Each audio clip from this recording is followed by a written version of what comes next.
everyone, this is John from MtG Modern Ad Nauseam, and 2 days have passed since I've completed the league number 4, and I've waited a couple of days just because I really wanted to start this wrap up with our deck already released on the MTG Top 8, which is my main source of deck of modern meta.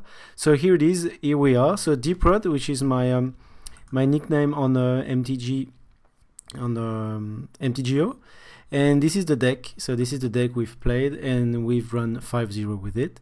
So it's interesting because if people like me, for example, spend quite a bit of time on MTG Top 8 to look at IDs for their deck, they will then realize that we have some spicy element like Mana Leak, Nephalia Academy, Patrician Scorn, which is more old school than spicy, but it's still not seen a lot recently.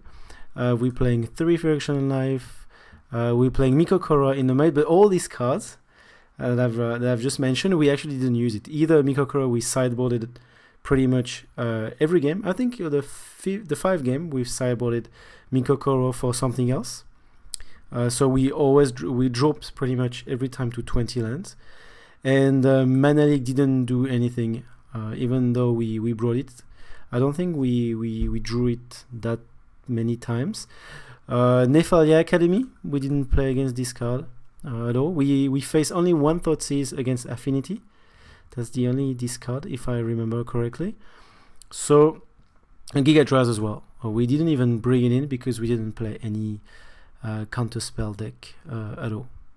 So yes, so it's even though this list looks spicy, it was really sound in terms of what we used, because we pretty much we didn't even use Spoil of the Vault that much. I can't remember a very fancy play we've done with Spoil of the Vault or in that league. So it was very robust.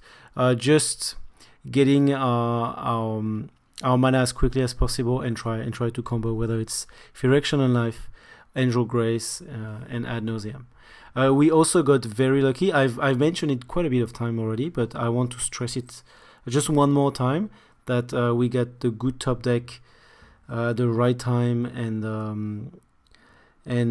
that's very important, I guess, to get to this 5-0. Yes, so I've also recorded as usual in my Excel spreadsheet. So we're starting to have quite a bit of data here over the past 4 league. So nothing too much to say here because we didn't have any loss. So nothing we can analyze that what we should change. I would say we managed to deal with the Scalis from Titan Shift with our Echoing Truth. So it's something that I've done. That's very common. That's it's one of our favorite targets with Echoing Truth, to bounce this Calyx at 1 most of the time.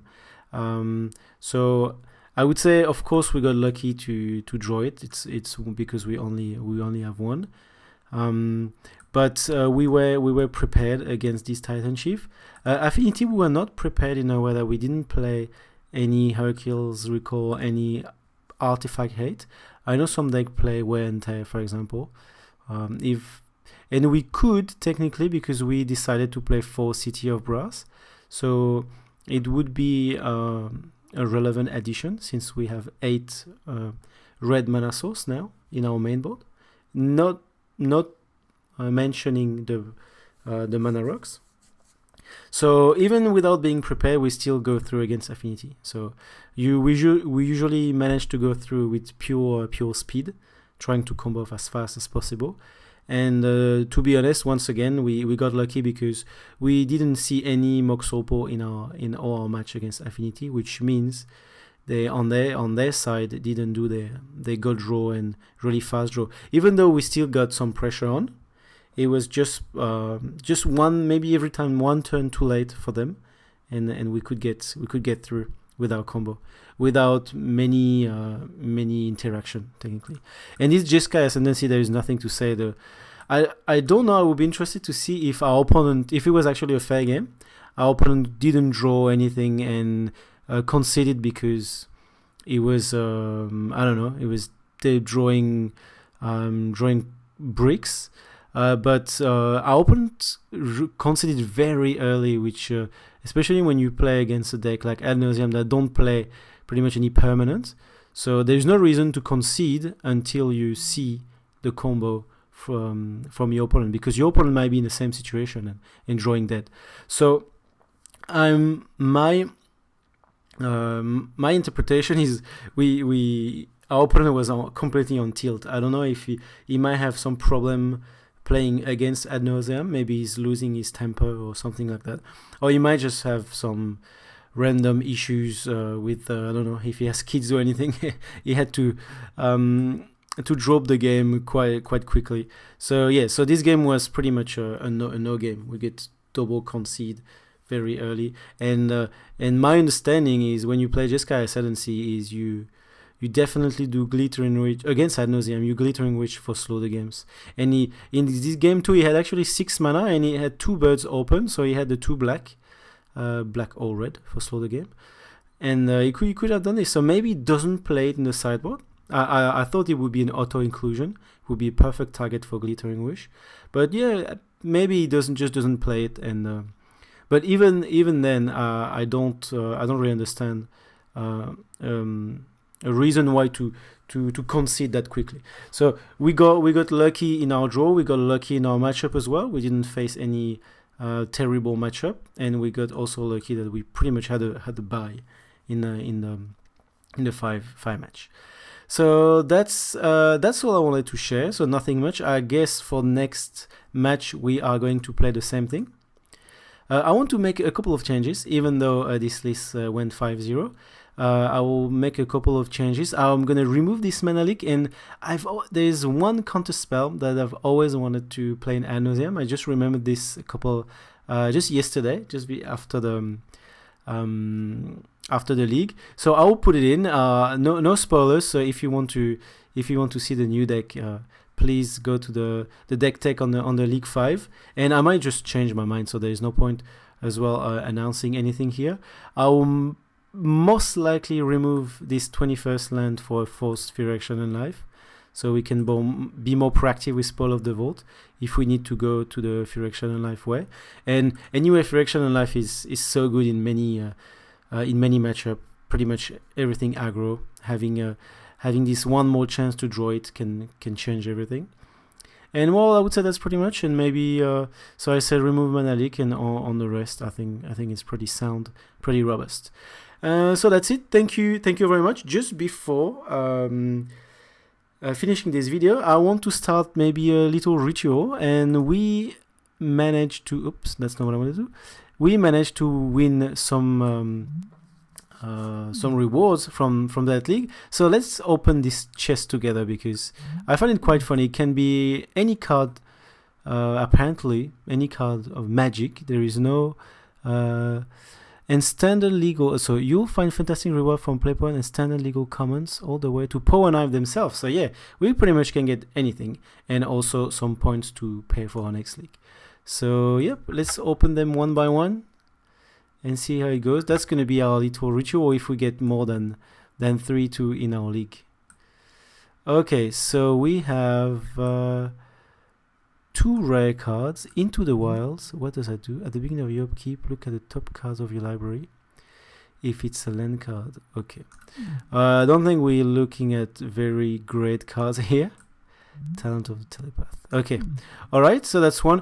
I would say if you're interested only about Magic and deck, I think you can leave here. I won't talk about Ad Nauseam anymore, and I will just spend the next few minutes opening my treasure. All right. So we get some points, which is good.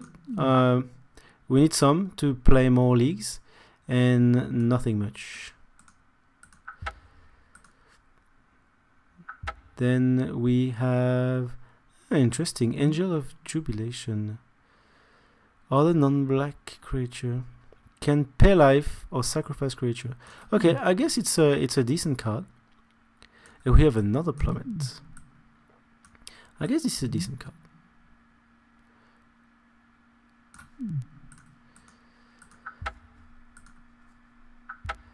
Then another point, some Eldrazi and Paranoid Perish Blade. Alright. I'm happy to get some points, I guess, because we're really committed to play Ad Nauseam, unless we get something that's related to Ad Nauseam, which is unlikely. Cunning Wish. You may choose an instant card you own from outside the game, reveal that card, and put it into your hand. Ooh, that would be great in Ad Nauseam. That would be great. We could put one, that's the Glittering Wish. That's an instant speed Glittering Wish with a very nice color, which means it's only blue. We could use it in our Ad Nauseam, and we can put 4 of this in our deck, and just chuck 1 Angel Grace and 1 Ad Nauseam in the sideboard.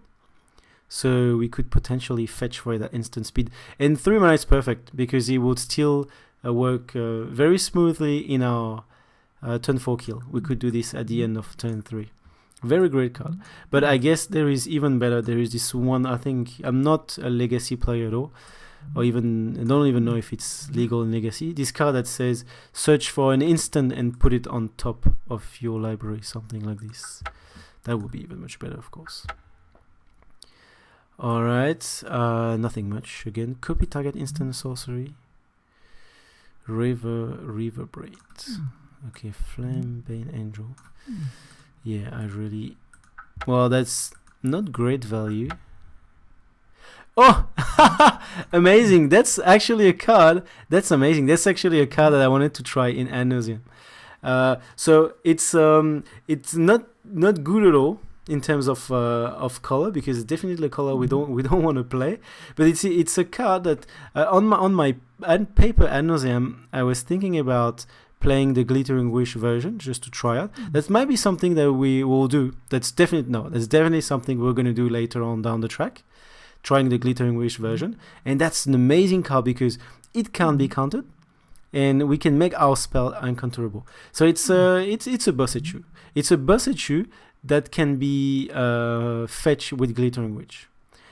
So we put 1 of these in the sideboard, and it's gonna be great. So yes, that's great. So we ended up getting a card that could be useful with Ad Nauseam, and that's a card in paper that worth a few. I think in USD it should be around 3, 4, 5 USD, something like that. So yeah, maybe we get some value here. And the last one. Ooh, Dome Raid. So that's definitely useless in Ad Nauseam, but that's a good card. That's a card that okay, so it's a Mythic Rare Planeswalker. I'm assuming that's some good value. I don't know how much it's worth on the MTGO. So here it is. That's it. Just wanted to take a couple of minutes to open our rewards, and see you soon on League number 5 with pretty much the same deck, with a couple of changes. Stay tuned, of course. Thank you very much for watching, and see you soon for the next league.